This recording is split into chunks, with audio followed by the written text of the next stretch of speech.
C'est la NASA. Bonjour, bienvenue à tous sur cette webconférence du mois de mai. Nous allons parler technique, hein, comme souvent, nous allons parler convention collective. Et pour ce faire, j'ai le plaisir d'accueillir deux organisations professionnelles qui sont signataires notamment de cette convention collective. Bonjour Jules Gontier de la FICAM. Bonjour Pascal, merci. Donc Jules Gontier, délégué aux questions sociales et juridiques pour la FICAM. Et du côté du Sympaz, Philippe Abergel et Théo Ruiz. Bonjour à tous les deux. Bonjour Pascal, bonjour Jules et bonjour à toutes et à tous. Donc Philippe Abergel, délégué général du Sympaz. Et bonjour à tous, Théo Ruiz, donc responsable juridique et social au Sympaz. Alors, donc je suis bien accompagné aujourd'hui. Le sujet du jour, c'est évidemment la nouvelle convention collective des entreprises au service de la création et de l'événement. Nous allons, pendant la demi-heure qui arrive, faire un tour d'horizon sur cette nouvelle convention collective avec quelques focus. On ne pourra évidemment pas tout aborder. Voilà, ça c'est dit. Sur les aspects pratiques, la webconférence, comme d'habitude, est enregistrée. Vous la retrouverez dès demain sur la chaîne YouTube d'Audience. Le support, il sera là aussi dès demain, alors pour le coup sur l'espace Webikeo auquel vous avez accès.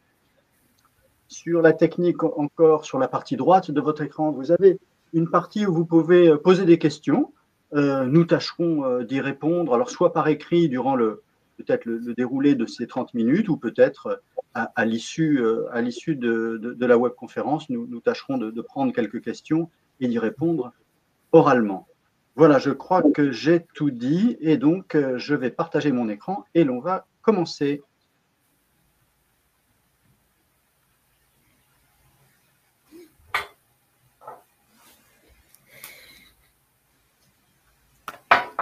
Alors, est-ce que le support apparaît bien? Oui, tout à fait, Pascal. Oui, on est parti. On commence souvent par un plan, hein, c'est important pour être un peu structuré. Je propose en introduction de faire quelques rapides rappels sur les fondamentaux des accords collectifs et plus précisément des conventions de branche. Et ensuite, eh bien, je distribuerai la parole à nos invités sur cette convention collective. Et l'on fera un petit point sur évidemment le nouveau champ d'application, sa structuration, un point très technique sur les réciprocités avec d'autres branches. On verra quelles sont les réciprocités qui existent. Et puis deux zooms, mais un principal, un zoom sur, vous le savez, les conditions de recours au contrat de travail à durée déterminée dit d'usage. Et puis on aura une dernière vignette sur la réorganisation du régime conventionnel, frais de soins de santé et prévoyance. Nous y voilà. Alors, juste, je me permets, Théo, Philippe, Jules, de rappeler quelques fondamentaux, ça fait jamais de mal. Hein. Une convention collective, c'est un ensemble de textes, un ensemble de règles qui ont pour but, au sein d'un secteur d'activité, eh bien, de préciser, d'adapter, d'améliorer les règles de droit du travail au regard justement des employeurs et des salariés de ce secteur. Dans l'ensemble des secteurs du spectacle, que ce soit le spectacle vivant ou le spectacle enregistré, toutes les conventions collectives présentes sont étendues. Cela signifie qu'elles sont d'application obligatoire pour les entreprises qui entrent dans tel ou tel champ d'application. Enfin, deux points. On rappelle bien sûr que c'est l'activité principale exercée qui détermine la convention collective applicable. Le code NAF, hein, soyons un peu technique, le code, vous savez, déterminé par l'INSEE, le code de la nomenclature d'activité française, est un indice, mais n'a pas de poids juridique. Et enfin, dernier point, une convention collective, ça vit. Les partenaires sociaux, syndicats de salariés, organisations professionnelles, se réunissent régulièrement pour faire évoluer la convention collective. Et dans ce cadre, eh bien, ils ont un certain nombre d'obligations, de réunions annuelles, on appelle ça les NAO, les négociations annuelles obligatoires, sur un certain nombre de sujets, dont évidemment les minima de salaire. Jules, Philippe, Théo, est-ce que j'ai oublié quelque chose dans les fondamentaux? Non, c'est très clair. C'est très clair. Bravo, Pascal. Parfait. Voilà. Alors, ceci étant dit, donc cette nouvelle convention collective, dont le titre a légèrement évolué, on parle maintenant de la convention collective des entreprises au service de la création de l'événement. Auparavant, c'était la convention collective des entreprises techniques au service de la création de l'événement. On va voir ces évolutions. Alors, peut-être je laisse la parole, Jules, Philippe, Théo, essayez de vous organiser sur cette introduction.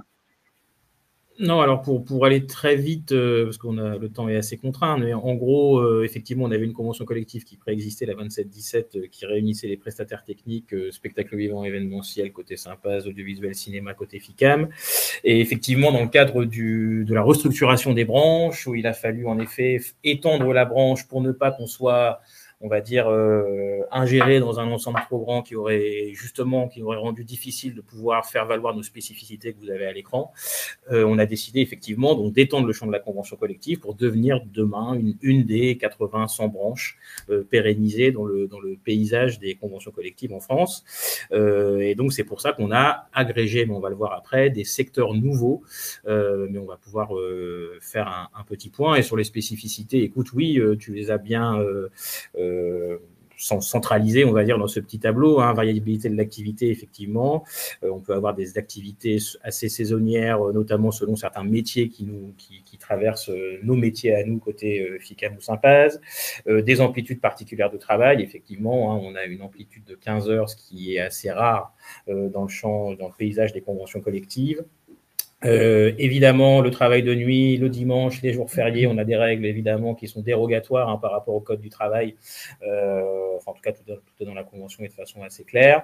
Et effectivement, on a des salariés, au-delà de nos salariés permanents, on a des salariés en temporaire, comme tu le dis, alors qui vont être plutôt des intermittents dans le côté prestations techniques, qui peuvent être aussi des mannequins côté agence de mannequins. Voilà, il y a différents contrats courts, mais on pourra rentrer un peu plus dans le détail dans les slides qui suivent. Absolument, on va voir ça. Et c'est simplement, je voulais juste compléter en disant qu'effectivement, les 4 points qui sont affichés, c'est vraiment ce qui fait le noyau dur de cette branche, et c'est ce qui fait aussi, c'est le facteur d'identification des secteurs qui nous ont rejoints. C'est-à-dire que c'est parce que nous avons ça en commun qu'on a fait branche et qu'on s'est dit que ça avait du sens.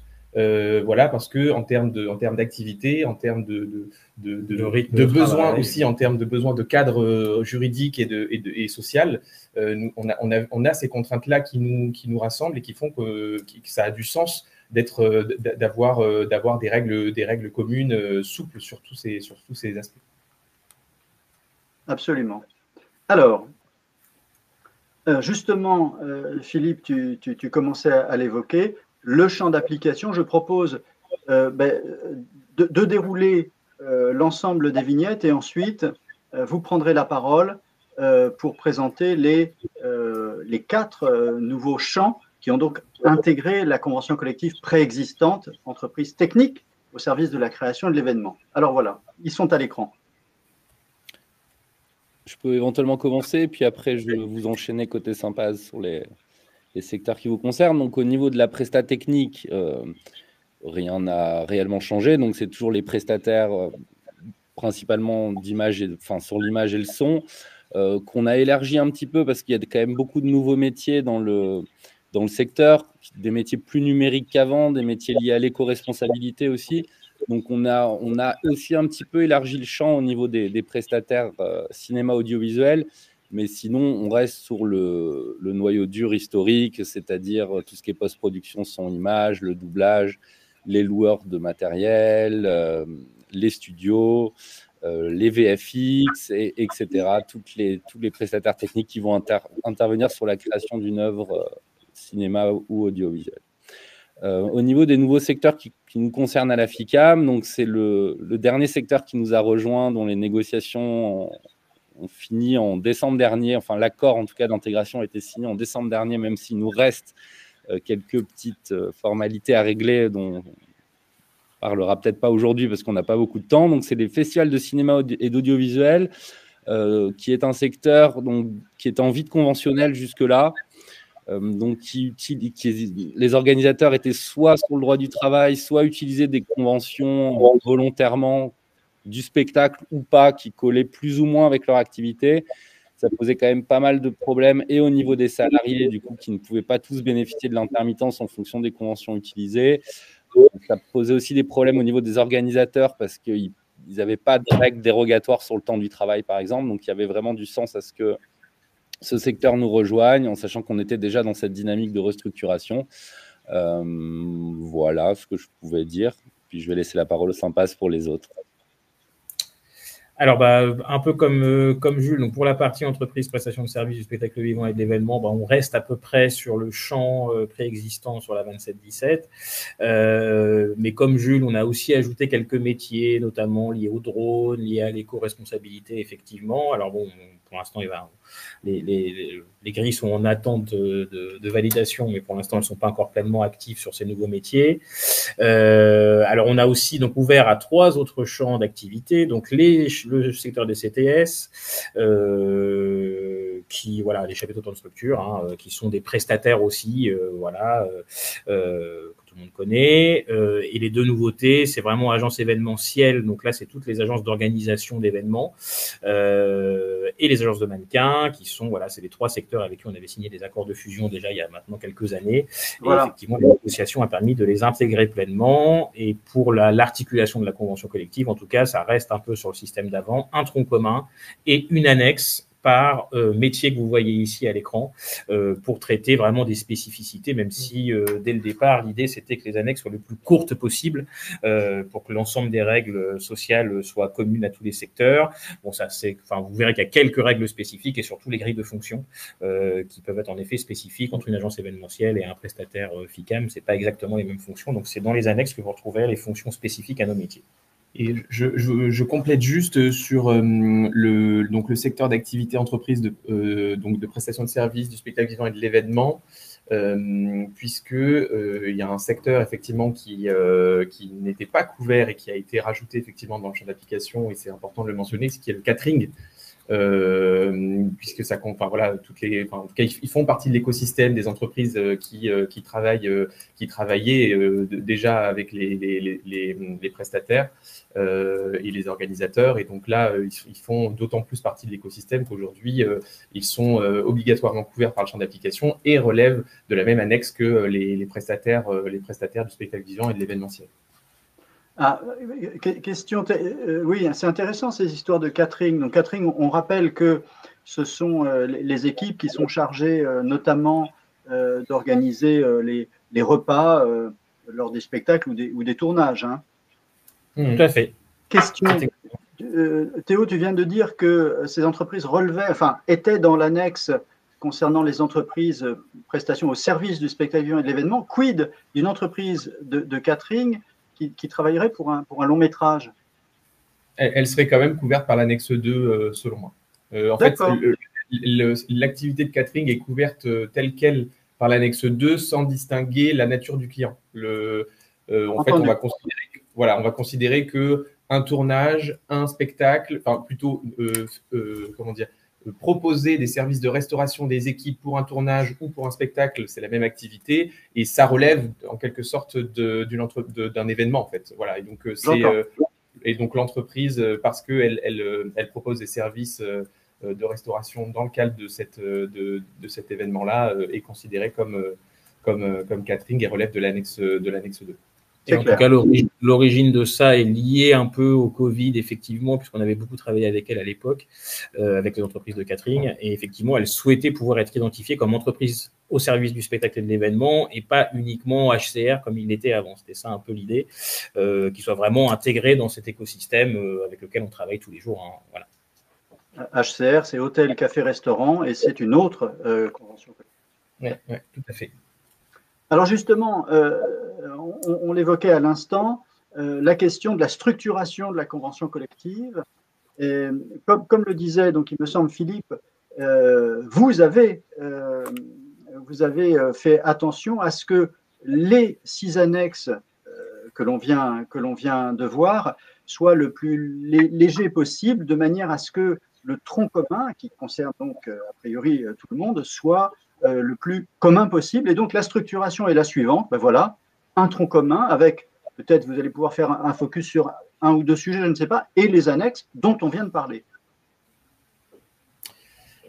Tout à fait. Alors, rapidement, bon, le champ d'application, on l'a vu là un petit peu avec les nouveaux secteurs qui nous ont rejoints. Après, les titres sont assez explicites. Le dialogue social, c'est tout ce qui va considérer le dialogue social en entreprise, notamment les représentants de la représentation du personnel et ainsi de suite. La durée du travail, évidemment, thème particulièrement important dans nos métiers, puisqu'on l'a vu avec des rythmes d'emploi un peu différents. Donc, on a pas mal de règles qui sont dérogatoires et assez rares. Encore une fois, comme je l'ai dit, dans le paysage des conventions collectives. Les classifications, là, on est sur les grilles de fonction, les minima de salaire. Le partage de la valeur, effectivement, on a un accord sur le partage de la valeur qu'on va faire évoluer là assez rapidement, mais en tout cas, on a quelque chose déjà qui existe. Droit, liberté, égalité professionnelle, c'est tout ce qui va concerner la liberté et l'égalité professionnelle, très clairement. Les contrats de travail, c'est toutes les règles qui vont être liées aux différents types de contrats de travail, sachant que là aussi, on a quand même une convention collective avec beaucoup de dispositifs qui apportent de la souplesse. Alors évidemment, le recours au CDD d'usage, mais aussi l'annualisation du temps de travail. Enfin voilà, en tout cas, on a essayé c'était déjà un peu le cas avant, mais on essaye vraiment d'avoir une convention collective qui offre toutes les possibilités contractuelles aux entreprises pour s'adapter à leurs besoins de souplesse. Congés et absences, tout ce qui va concerner les congés, les jours fériés et ainsi de suite. On a rajouté une partie, alors il y avait une partie sur la santé et les prévoyances, mais là on a rajouté un focus sur la sécurité, puisqu'effectivement dans nos métiers, ce sont des enjeux, mais tout le monde le sait, centraux. Formation, gestion de carrière, c'est tout ce qui va être lié à la formation professionnelle en sens large. Et puis les dispositions finales, c'est plus des dispositions notamment liées à la transition entre l'ancienne et la nouvelle qu'on va retrouver dans cette dernière partie de la convention. Et puis je ne reviens pas sur les annexes qui traitent des spécificités métiers. Peut-être juste sur les annexes, quelque chose qui est important de préciser, c'est deux informations utiles à préciser. La première, c'est que pour les entreprises qui feraient une application volontaire de la convention collective 3252, entreprise au service de la création et de l'événement, donc application volontaire, ça veut dire une entreprise qui ne relève pas obligatoirement du champ d'application, potentiellement une entreprise qui est en vide conventionnel, mais qui s'identifie à ce champ d'application et qui donc veut l'appliquer bien qu'elle n'en ait pas l'obligation. La convention collective prévoit l'obligation de se rattacher à l'une des annexes de la convention collective, et à défaut, si aucun rattachement n'est explicité, c'est l'annexe 1 qui s'applique par défaut, donc l'annexe des prestataires de services cinéma, audiovisuel et multimédia. Et autre information, comment s'articulent les annexes pour les entreprises qui font de la multi-activité, puisqu'il y en a un certain nombre, il peut y avoir de la porosité entre les secteurs d'activité qui sont couverts par le champ d'application. Ce que prévoit la convention collective, c'est l'annexe applicable à l'activité principale. On parle encore d'activité principale ici, donc au regard du chiffre d'affaires. Donc c'est l'activité qui constitue la première source de chiffre d'affaires qui va déterminer l'annexe applicable. Néanmoins, la convention collective tient compte du fait que lorsqu'une entreprise va se positionner sur un autre secteur d'activité, elle devra appliquer les règles spécifiques prévues dans l'annexe de ce secteur d'activité pour les salariés qui sont embauchés uniquement dans le cadre de cette activité secondaire. Je donne un exemple bien précis. Si un prestataire technique du spectacle vivant ou de l'événementiel, admettons, se positionne sur une prestation technique audiovisuelle, cinéma et multimédia, il devra appliquer aux salariés qu'il va spécifiquement embaucher pour cette prestation, donc les salariés qui ne sont pas permanents, il devra appliquer les règles qui figurent dans l'annexe des prestataires cinéma, audiovisuel et multimédia. C'est clair, c'est clair. Et en ce sens, je crois que ça fait le lien, je pense, avec la vignette suivante. Il est possible, avec ce point de la réciprocité entre champs conventionnels. Alors, je me permets un petit rappel. La loi, vous avez un article sous les yeux là, qui rappelle que, au sein d'une entreprise, il n'y a qu'une seule convention collective applicable, c'est celle qui est liée à l'activité principale exercée. C'est ce que l'on vient de dire à l'instant. Mais cet article, le 2261.2, nous dit que, en cas de pluralité d'activités, rendant incertaine l'application de ce critère, c'est-à-dire le critère de l'activité principale, pour le rattachement d'une entreprise à un champ conventionnel, les conventions collectives, les accords, peuvent par des clauses réciproques. Ça, c'est très important. Prévoir les conditions dans lesquelles l'entreprise détermine les conventions et accords qui lui sont applicables.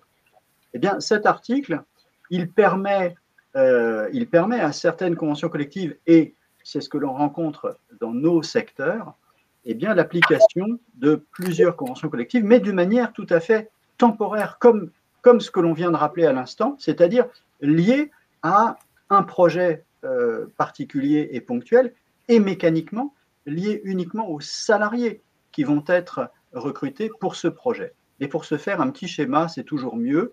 Alors, Théo, Philippe ou Jules, je vous laisse illustrer cette particularité qui va donc au-delà du point que l'on vient d'évoquer au regard des annexes. Hein. Oui, tout à fait. Oui, alors, merci Pascal. Oui, en effet, nous, côté Presta cinéma audiovisuel, on a donc principalement une clause miroir avec la production audiovisuelle, donc une entreprise de prestataire qui se positionnerait sur une activité de production pourrait utiliser la convention collective de la production, enfin devra même utiliser la convention de la production dans ce cadre-là, et vice-versa. Une entreprise de production audiovisuelle qui se positionnerait sur une prestation technique devra utiliser la convention des entreprises au service de la création et de l'événement. Alors, petite particularité, c'est qu'on a aussi une réciprocité avec l'animation qui n'est pas dans le schéma parce qu'elle n'est pas complètement sécurisée juridiquement parce que historiquement, notre convention collective est plus ancienne que celle de l'animation. Et donc, quand on a mis en place cette clause avec l'animation, ils n'ont pas fait le miroir dans la convention de l'animation, ce qui est plus ou moins en cours d'être réglé, mais qui prend du temps. Mais dans les faits, les entreprises de VFX, donc d'effets visuels numériques, utilisent pour leur fonction CDDU, donc intermittente, les fonctions de la convention de l'animation. C'est ce qui est prévu dans notre convention collective. Et je précise aussi, donc côté spectacle vivant, on a le même type de clause miroir avec la production de spectacles. Alors pareil, on est en phase, enfin on attend la réciproque pour qu'elle soit pleinement applicable, mais en tout cas elle existe dans notre convention collective. Et il y a aussi, je le dis quand même parce que c'est important, puisque au sein des prestataires, on peut parfois intervenir sur plusieurs typologies d'activités. Si un prestataire spectacle vivant et événement intervient sur une prestation technique audiovisuelle et cinéma, dans ce cas-là, c'est les minima et l'annexe de la convention collective cinéma audiovisuel qui s'appliquent. L'idée n'étant pas d'utiliser la convention collective pour faire une sorte de concurrence déloyale interne. Donc effectivement, si un prestataire technique réputé Sympaz intervient vraiment sur une prestation cinéma audiovisuelle pure, il doit appliquer l'annexe audiovisuelle. Voilà, donc c'est important cette notion de réciprocité pour que les textes que l'on vient de voir là, donc du Code du travail puissent s'appliquer. Il faut que des deux côtés, dans les deux conventions collectives, il y ait les clauses de renvoi. Et donc ce qu'on vient de voir, c'est que là, pour le coup, votre convention collective est un petit peu en avance par rapport aux autres branches pour lesquelles on attend une réciprocité.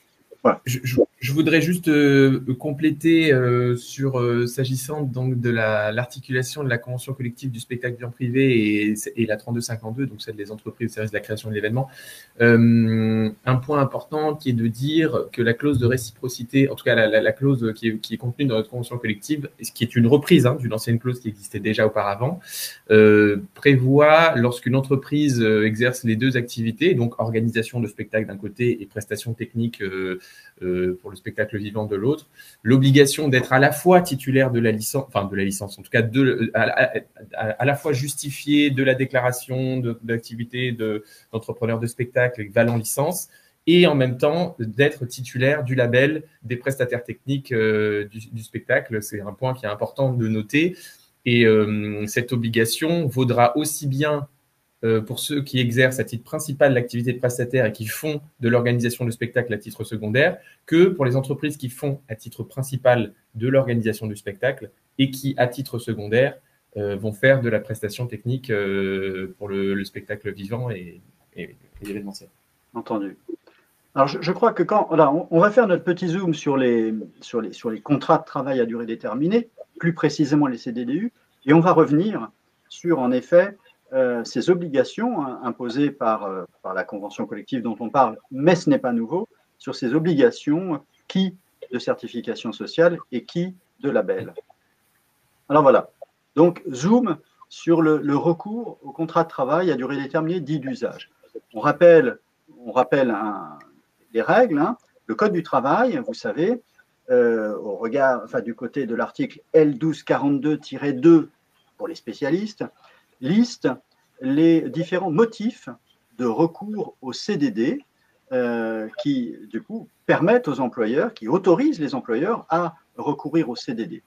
Il y a différents motifs de recours, évidemment. On connaît le remplacement d'un salarié momentanément absent, on connaît les situations où il y a un accroissement temporaire de l'activité, et il y a aussi, parmi les 3 principaux motifs de recours, eh bien, les emplois pour lesquels, dans certains secteurs d'activité, il est d'usage constant de ne pas recourir au CDI en raison de la nature de l'activité et du caractère temporaire de l'emploi. Voilà la source de ce qu'on appelle communément le CDD d'usage. Donc, il est possible pour un employeur de recourir à ce CDD d'usage si, évidemment, l'emploi en question.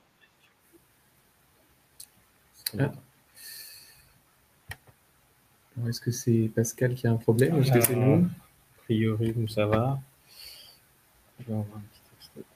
Alors, apparemment, on a un petit problème technique. Est-ce que vous nous entendez? Est-ce que vous êtes toujours connecté? Dans le chat, vous pouvez juste nous confirmer que c'est Pascal qui a... Ok, donc nous, on est encore en ligne. Pascal se reconnecte. Pascal se reconnecte, on va y arriver. Il y a dû avoir un problème. Oui, voilà. Oui, c'est voilà. Bon. Ok, c'est bon. Hop, les aléas du direct. Et je précise que, bien sûr, on répondra aux questions qui sont dans le chat à la fin de la présentation. Donc, les 2 conditions fondamentales pour le recours au CDD d'usage, c'est que l'emploi doit être un emploi donc, temporaire par nature. C'est le cas, évidemment, des emplois d'artistes et de techniciens dans nos secteurs. Et l'employeur doit être dans un secteur d'activité qui l'autorise, évidemment, à recourir au CDD d'usage. Voilà pour le rappel. Alors, je vous laisse la parole donc pour préciser ces situations de recours au CDD d'usage parce que il y a plusieurs points. On va commencer par cette question donc de la certification sociale d'un côté et du label de l'autre. Et ensuite, on verra le distinguo entre le CDDU et l'intermittence du spectacle. Alors, donc effectivement, historiquement, le label existe depuis 88, 89, je crois, dans ces eaux-là, donc ça fait très longtemps. Donc, il s'appliquait à tous les prestataires services spectacles vivants et événements. C'est le premier label qui avait été créé sur le champ de la branche.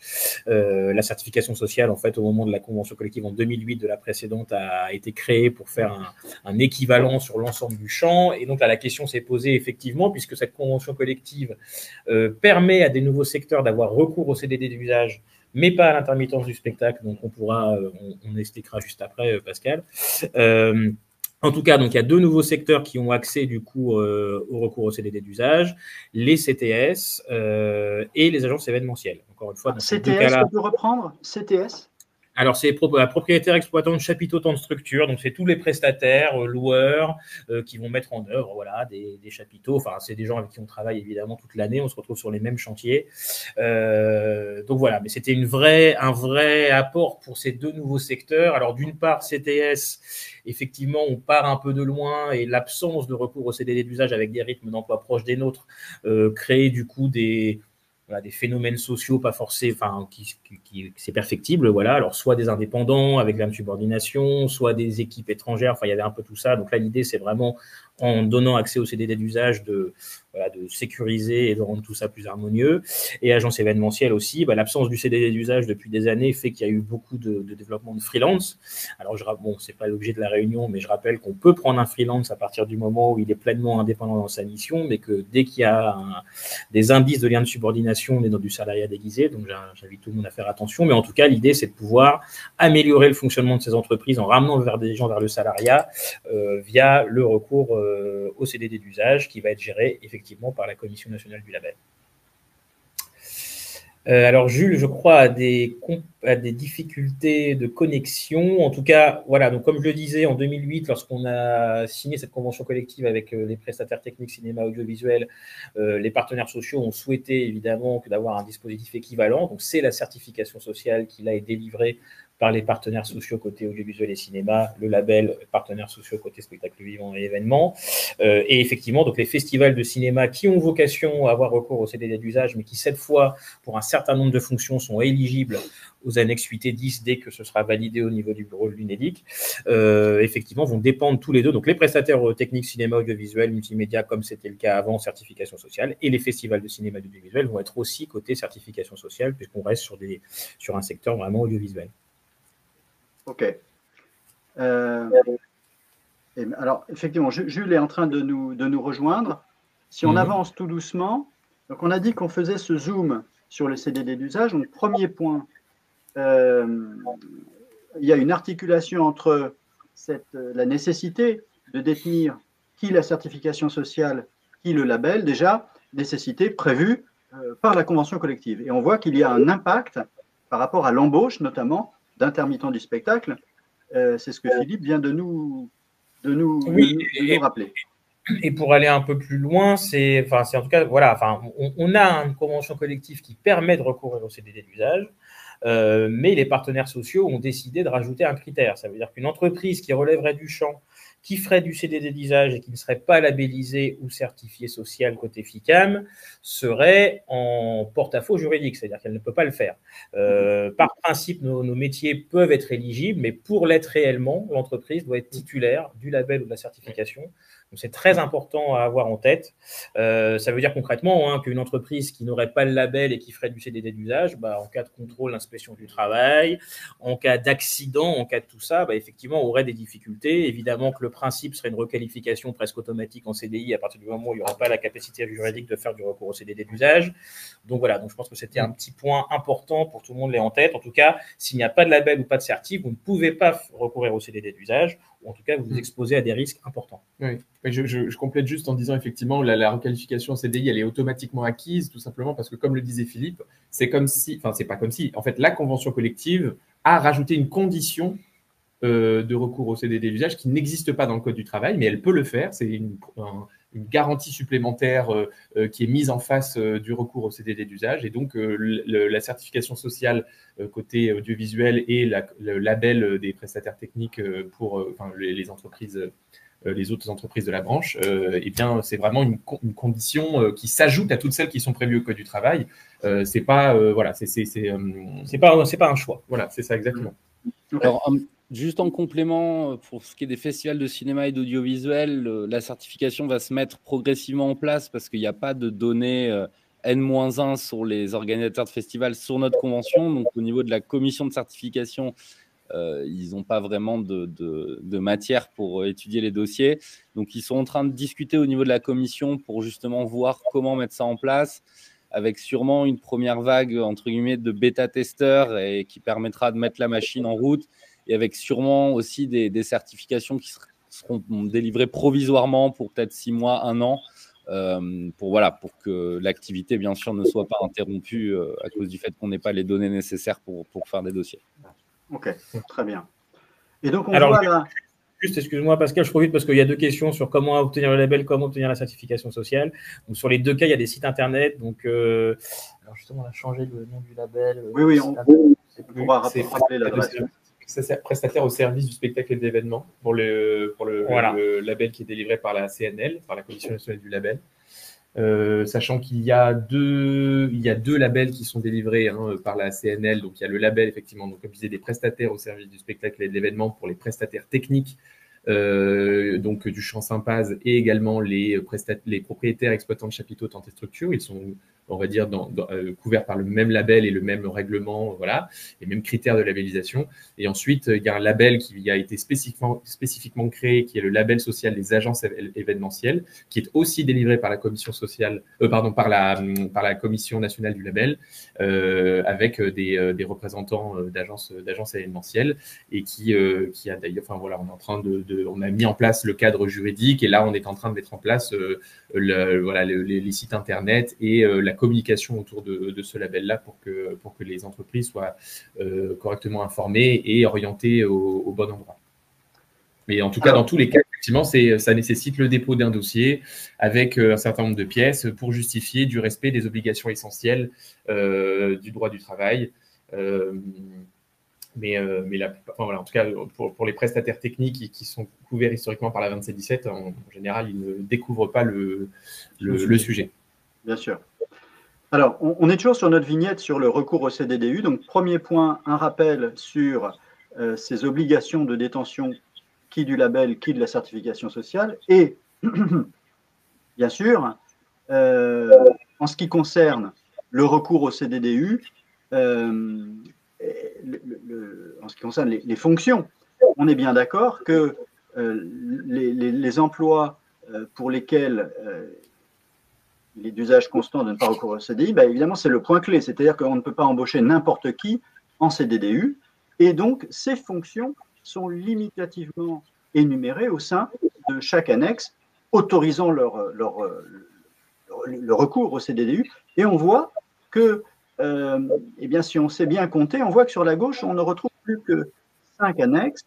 En effet, il n'est pas présent sur ce sujet, le sujet de cette vignette n'est pas présent les agences de mannequins. Pourquoi? Parce que les mannequins disposent d'un contrat de travail qui est, comme on dit en bon latin, sui generis, c'est-à-dire un contrat de travail qui s'apparente finalement au CDDU, mais qui est spécifique pour les mannequins. Donc, du coup, ils sont hors champ du sujet qui nous réunit sur cette vignette. Et pour compléter, Pascal, sur ça, il faut aussi bien différencier le fait qu'on peut faire du CDD d'usage qui ne sont pas ouverts à l'intermittence. Alors, on y arrive. Oui. J'anticipe un petit peu la prochaine, en effet. Alors, voilà.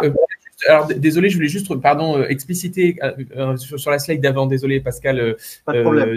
Dans l'encart, expliquer pourquoi est-ce qu'effectivement, tu as raison de mettre en avant ces 2 points et pourquoi est-ce qu'ils sont complémentaires. Parce que certes, donc les fonctions qui sont éligibles au CDD d'usage sont limitativement énumérées dans les annexes, mais pour autant, effectivement, l'autre point qui est mentionné est tout à fait important. C'est celui de dire que l'emploi pour lequel on a recours au CDD d'usage doit être un emploi par nature temporaire.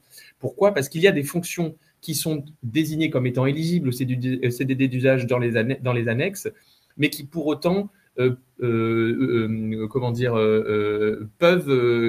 si l'emploi est régulier, si l'emploi est quasi constant, peuvent constituer un emploi permanent dans l'entreprise. Et donc l'idée, c'est que effectivement, ça n'est pas parce que la fonction est désignée en annexe comme étant éligible au CDD d'usage que vous pouvez forcément avoir tout le temps recours au CDD d'usage sur cette fonction. Il faut vraiment, c'est un des points qui sont vérifiés effectivement lors des dépôts de dossiers de demande de labellisation ou de certification sociale. C'est vraiment de s'assurer que le recours au CDD d'usage ne concerne que des emplois qui sont liés à un besoin éphémère qui va être lié vraiment à des prestations, à des événements, à des spectacles, à des tournages, et pas à des emplois qui sont, on va dire, liés à l'activité permanente du salarié, de l'entreprise. Donc, vigilance, effectivement, il peut y avoir ce réflexe de dire, s'il y a la petite croix dans la colonne en annexe, ça veut dire que je peux tout le temps avoir recours au CDD d'usage. Il faut être vigilant parce que ça n'est jamais qu'une des conditions du recours au CDD d'usage, mais il faut respecter également la condition de l'emploi par nature temporaire. Absolument. Alors, rapidement, parce que l'heure tourne, l'article 4.3.2 de la convention collective qui nous réunit ce matin rappelle les modalités de conclusion du CDD. Alors, conclusion, c'est notamment la formalisation. C'est évidemment un document écrit avec un certain nombre de mentions, et ces mentions prévues par la loi, mais aussi par la convention collective. On rappelle qu'on peut les classer en 2 catégories, des mentions strictement obligatoires et des mentions obligatoires, mais à titre informatif. On retrouve tout ça, on ne va pas s'apesantir, dans l'article 4.3.2. Un autre point sur l'article qui suit, 4.3.3, c'est la transformation des CDDU en CDI. Alors, ce n'est pas nouveau sur le fond. On avait déjà, en 1998, un accord interbranche qui avait mis en place cette transformation hein, de CDDU en CDI. Est-ce que vous pouvez, alors on ne va pas lire les articles, mais rappeler les objectifs, la finalité de cet article? Non, bah très, très clair. Alors, en tout cas, cet article a vocation aussi à être sécurisant pour l'employeur, même si c'est pas forcément lu comme ça. Très clairement, effectivement, si un intermittent, un CDD d'usage, fait 152 jours de travail par an ou 1216 heures sur 2 années consécutives, l'employeur est tenu de lui proposer un CDI.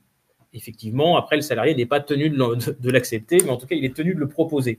Alors, l'idée, c'est évidemment de se dire qu'à un moment, quand on fait plus de 1216 heures, plusieurs années consécutives, bah, on se rapproche d'un emploi permanent, donc ça paraît logique à un moment d'avoir une proposition en CDI.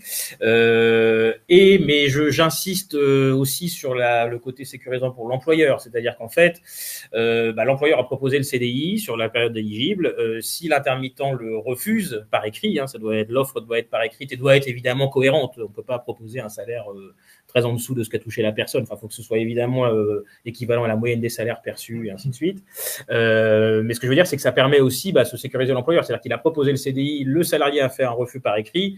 Il ne pourra pas se prévaloir sur cette période de 2 ans de demander une requalification à partir du moment où il a refusé lui-même un CDD d'usage. Donc, c'est à la fois positif pour le salarié qui, à un moment, du coup, va avoir une sorte de priorité s'il souhaite être entre CDI, et c'est aussi sécurisant pour l'employeur au titre de la période éligible.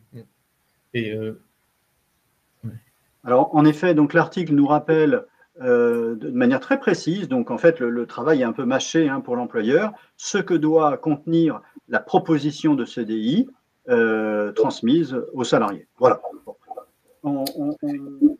On avance un petit peu, on a encore quelques vignettes sur ces questions de collaboration de longue durée. C'est un petit peu différent, il me semble.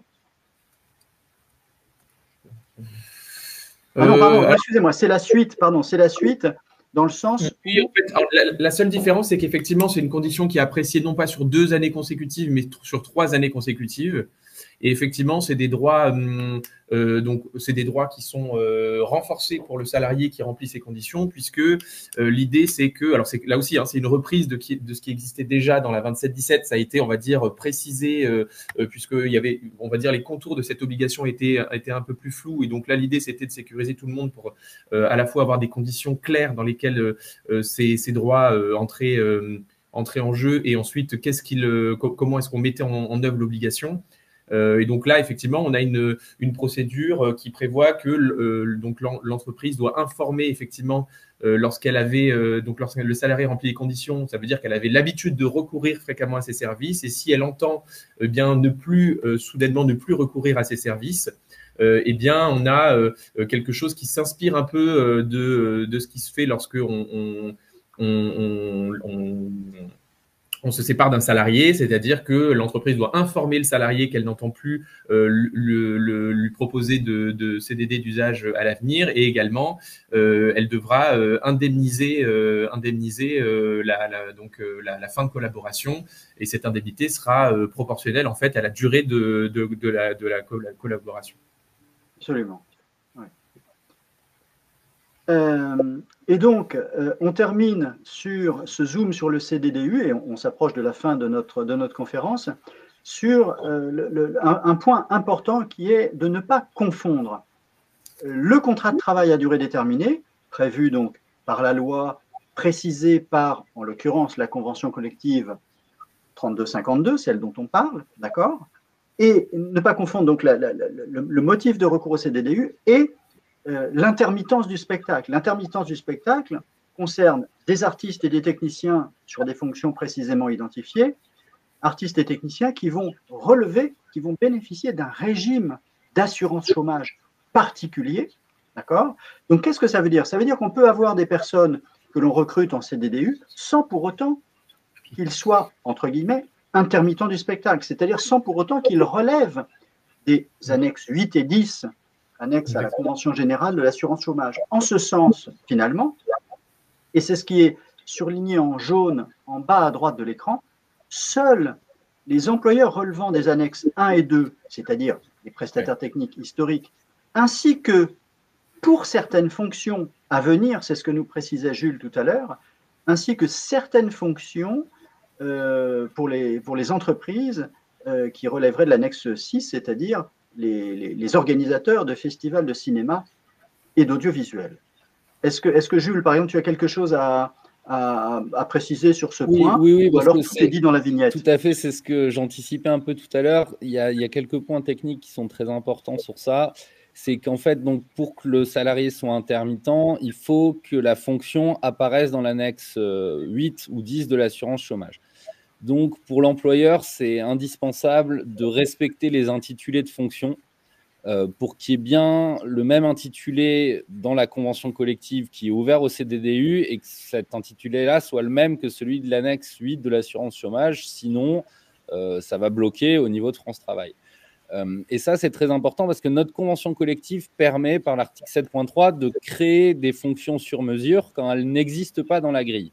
Ça est tout à fait valable pour les fonctions de permanent. En revanche, ce n'est pas possible pour les fonctions qu'on souhaite intermittentes. Voilà, c'est ça que je voulais bien préciser.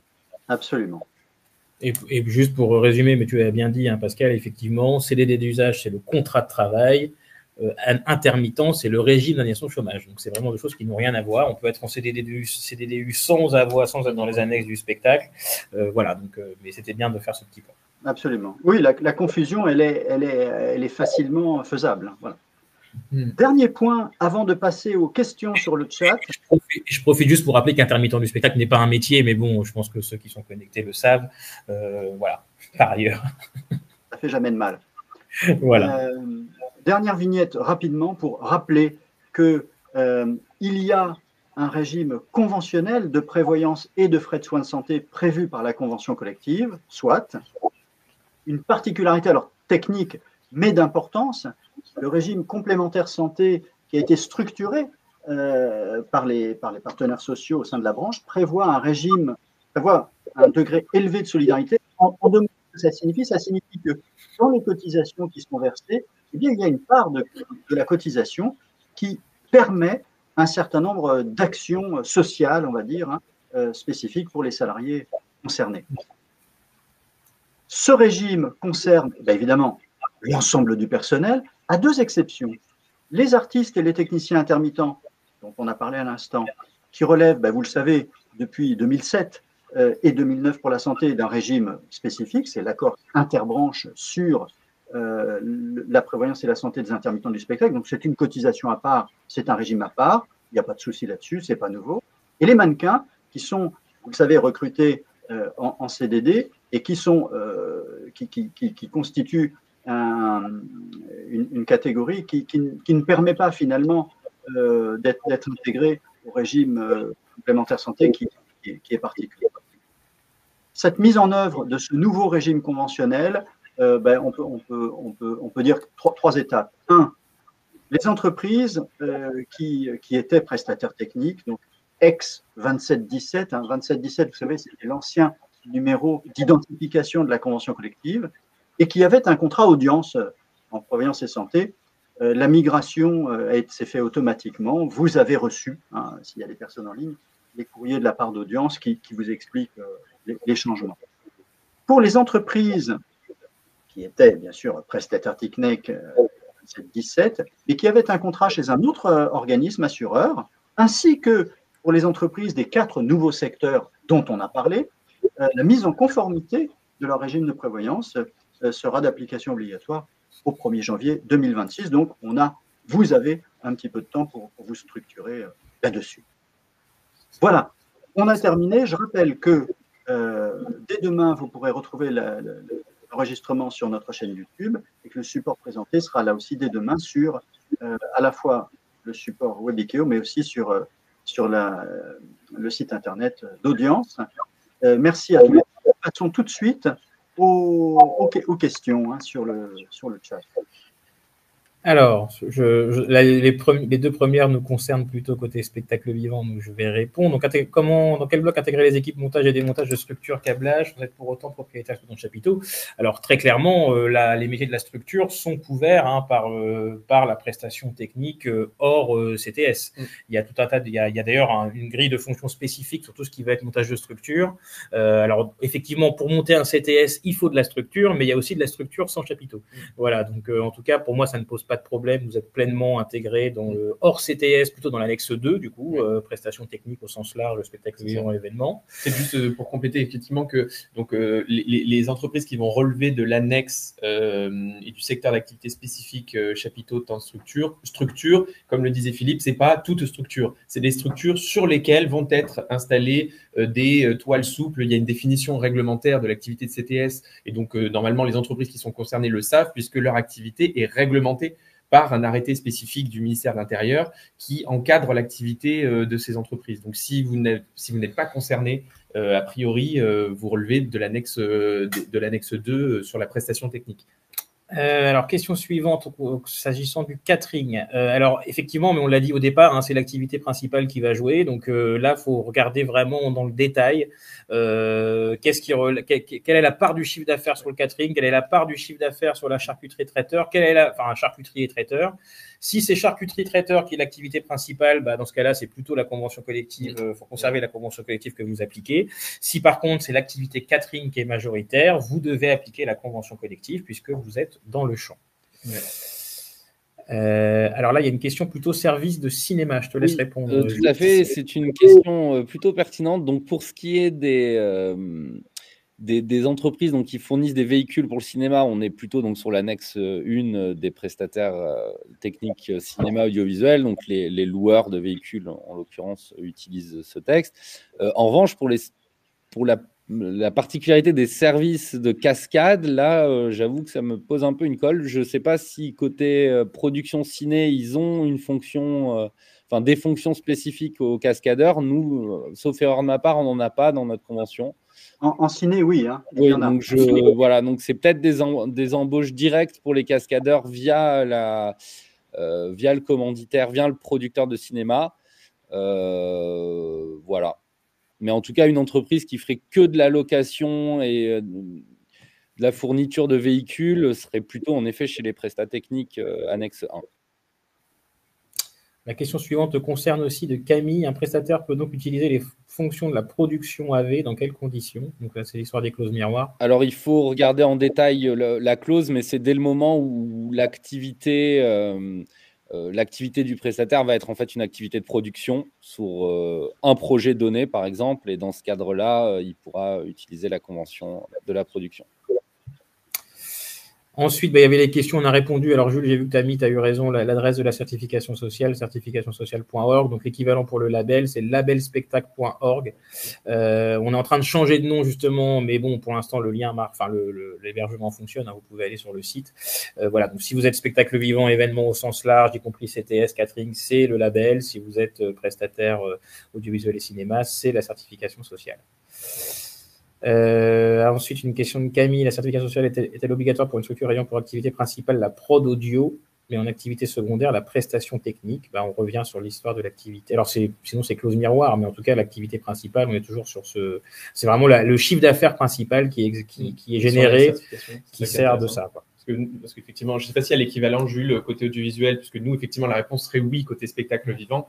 S'il y a un organisateur ou quelqu'un qui relève de la convention collective du spectacle vivant privé et qui ferait à titre secondaire de la prestation technique, il y aurait effectivement toujours l'obligation de labellisation, mais je ne sais pas si l'équivalent existe côté Presta. Oui, en théorie, si il y a une activité de prestation, en tout cas, alors si c'est via une filiale, là, il y a aucun doute, il faudrait la certification. Si c'est la boîte de prod audiovisuelle qui fait de temps en temps une activité de presta pour des choses très très marginales comme un petit film institutionnel ou ce genre de choses, je ne suis pas certain. Il faudrait, pour le coup, je ne siège pas à la commission de certification, donc ça va dépendre des cas de figure. Mais en tout cas, ce qui est sûr, c'est que pour la prod audiovisuelle, il n'y a pas de certification. Après, à voir ce qu'on entend par activité secondaire dans ce cadre-là. Si c'est une activité secondaire récurrente et quand même avec une ampleur non négligeable, oui, il faudrait normalement la certification sociale. Donc, n'hésitez pas à contacter directement l'assertif, du coup. Ensuite, une question d'une agence événementielle. Donc, effectivement, oui, c'est logique que le label vous ait été refusé à l'époque puisqu'il était réservé aux prestataires. Donc là, maintenant, effectivement, je crois que la page web est en ligne depuis aujourd'hui sur le site de l'événement, sur le lancement du label spécifique pour les agences événementielles. Donc, bien évidemment, en tant qu'agence événementielle, vous serez éligible. Par contre, je précise que ça vous permettra d'avoir accès au CDD d'usage, mais pas à l'intermittence du spectacle. Voilà.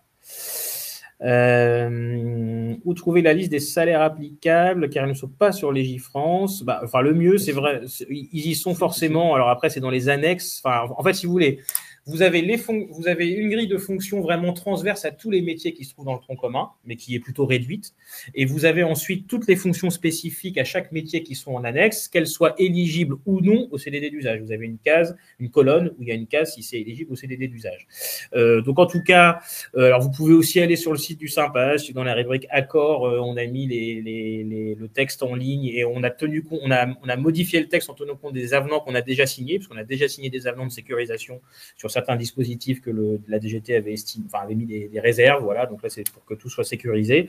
Donc en tout cas, sur le site du Sympaz, vous trouverez aussi tout ce qu'il faut, et j'imagine que c'est pareil côté FICAM. Vous êtes on a bien les grilles sur le site de la FICAM. En revanche, c'est aussi sur Légifrance, a priori. Oui, c'est sur Légifrance. Alors, à partir de quelle date peut-on préciser sur nos documents le nouveau code de la convention collective? Alors, dès maintenant, puisqu'en fait, elle est rentrée en application au 1er avril. Donc, ça veut dire que normalement, dès les payes d'avril, donc la DSN pour les payes d'avril qui était début mai, vous devez déclarer le nouveau numéro. Alors, bon, l'idée, c'est pas de faire longtemps là-dessus parce que c'est un peu compliqué. Il y a un problème.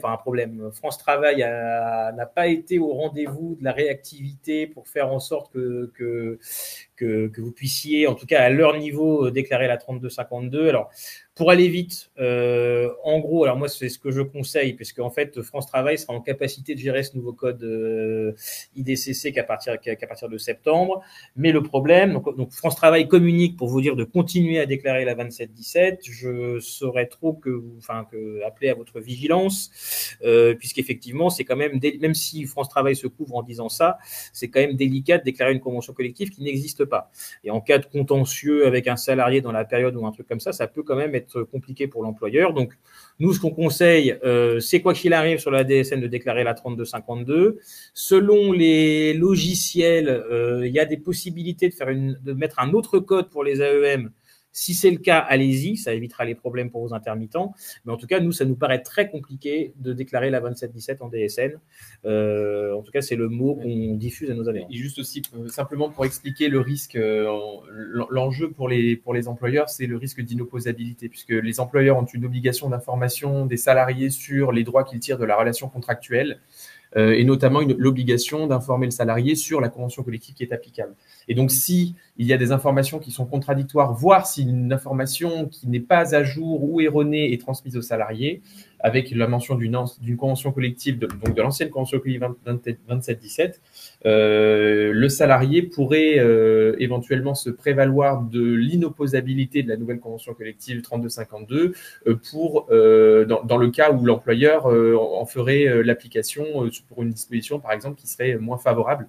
Voilà, donc il faut être vigilant là-dessus. Et donc, comme le disait Philippe, effectivement, pour faciliter la vie de tout le monde, effectivement, l'idéal, ce serait de pouvoir déclarer 2717 dans les AEM et 3252 en DSN et sur les bulletins de salaire. Comme ça, les salariés, leurs droits sont bien pris en compte automatiquement par France Travail, et en même temps, vous avez accompli votre obligation d'information.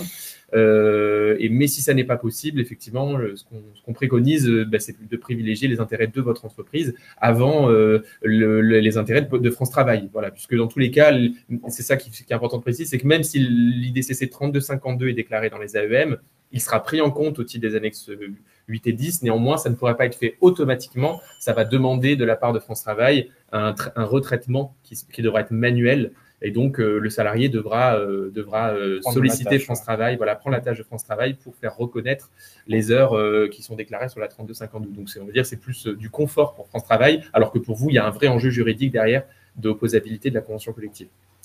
Il nous reste juste 2 minutes, donc on va essayer d'être rapide. On va très vite. Alors, un exemple de profession en CDDU qui ne figure pas dans l'annexe 8 et 10. Alors, par exemple, là, on a les fonctions de drone. Pour l'instant, elles ne sont pas encore dans les annexes 8 et 10 qu'on a mis dans la partie, dans l'annexe 2. En tout cas, il n'y a pas de prime de précarité. C'est les règles du CDD d'usage qui s'appliquent. Donc là-dessus, il n'y a pas de doute. Est-ce qu'une société qui met à disposition du personnel pour montage de structures sur des festivals et salons dépend de cette CCN? Alors, j'ai envie de dire attention. Là, on est sur du prêt illicite de main-d'œuvre. On ne peut pas mettre à disposition du personnel comme vous l'écrivez là en tout cas. Soit on est prestataire et on met à disposition le matériel, le personnel, et c'est de la prestation de service, de la sous-traitance. Là, clairement, pour moi, on est dans un cas illégal. En tout cas, n'hésitez pas à me contacter. Enfin voilà, si vous êtes plutôt côté spectacle vivant et événements, mais je pense que c'est le cas vu le message, pour qu'on puisse faire un petit focus là-dessus. Mais non, ce n'est pas possible de faire comme ça. En tout cas, vous prenez des risques et tout le monde prend des risques, y compris les salariés de non prise en compte des heures. Et les clients. Et les clients, et bien sûr les clients. Il y a souvent des problèmes de porosité entre les métiers de l'annexe 1 et 2. Que faire quand prestataire technique avec le label fait aussi captation? C'est ce que je disais tout à l'heure. Hein. Quand un prestataire technique du spectacle vivant, en fait, on a des grilles de fonctions, on a des grilles différentes et des minima de salaire différents. L'économie, on va dire, de l'audiovisuel est un peu plus lucrative que celle du spectacle vivant et de l'événement. C'est pour ça qu'il y a des écarts de salaire. Alors, c'est ce que j'ai dit au début. Si un prestataire de service du spectacle vivant intervient vraiment sur une prestation cinéma, audiovisuel, captation et ainsi de suite, vous devez appliquer les minima dans ce cas-là de salaire de la grille 1. C'est une clause miroir entre les deux. Soit vous êtes dans du spectacle vivant, de l'événement, vous appliquez la convention collective comme d'habitude, soit vous intervenez vraiment sur une prestation ponctuelle qui est vraiment, où en face de vous, c'est plutôt les concurrents, c'est plutôt des prestataires FICA, mais dans ce cas-là, vous devez appliquer les minima de la FICA. Mais j'ai l'impression que la question porte plutôt sur des prestations qui sont un peu hybrides, c'est-à-dire par exemple de la prestation dans le spectacle vivant, où il va y avoir de la captation, par exemple, de festival, par exemple, avec de la retransmission en direct, ou de l'enregistrement en vue, voilà, de, je sais pas, d'une exploitation de l'enregistrement. De toute façon, vous pouvez utiliser un métier de la liste audiovisuelle à partir du moment où vous appliquez tous les minima, les majorations propres à l'audiovisuel. Vous ne pouvez pas concurrencer déloyalement un prestataire de l'audiovisuel en bénéficiant de salaires minima plus bas. Pour vous donner pourquoi ça a été fait comme ça, quand on a signé la convention collective, petite histoire, quand on a signé la convention collective en 2008, tout de suite, il y a eu un souci puisqu'un prestataire technique spectacle vivant a chopé le marché de la captation-diffusion des débats de l'Assemblée nationale en faisant valoir effectivement des minima de salaire inférieurs à ceux de l'annexe 1 qui correspond plutôt à cette activité. Et du coup, on a fait cette clause miroir pour s'assurer qu'on ne puisse pas faire de la concurrence déloyale au sein d'une même branche professionnelle. Alors, sur l'histoire de France Travail ne pas être d'accord. Écoutez, France Travail, on les a prévenus dès le départ. On leur a demandé d'anticiper. Ils ne l'ont pas fait. Là, en fait, ce qu'ils veulent, c'est se couvrir parce qu'ils ne veulent pas avoir... vous rebondissiez par rapport à ça. C'est la même personne. Je pense que c'est l'histoire parce qu'effectivement, dans le champ d'application de l'annexe 8, effectivement, il y a des fonctions éligibles à l'intermittence du spectacle qui sont limitativement énumérées et par code APE au sein de la convention collective. C'est-à-dire que France Travail n'a pas les mêmes articulations que nous entre les annexes. Donc, c'est pas impossible. Alors, je sais pas. Moi, le problème ne m'a jamais été remonté. Mais... Non, alors nous, cette règle-là dont on vient de parler est en vigueur dans la convention collective depuis 2009, donc c'est dans la 27-17. Et clairement, moi, j'ai jamais eu de retour non plus de cas de problème. Voilà, donc en tout cas, vous pouvez tout à fait faire valoir la convention collective, la clause miroir pour justifier le fait que vous avez utilisé ça. C'était bien par rapport, autant pour moi. Bien. Écoutez, on va s'arrêter là. Merci beaucoup, vraiment, c'était passionnant et on a pu entrer dans les détails qui étaient prévus dans notre déroulé. Merci beaucoup à tous les trois. On se retrouve le mois prochain pour ce qui est des aficionados des webconférences audience. Nous parlerons technique, le passage en DSN du FNAS notamment, donc ça concerne plutôt les entreprises du spectacle vivant. Merci beaucoup à tous les trois. À très bientôt. Merci Pascal pour l'invitation.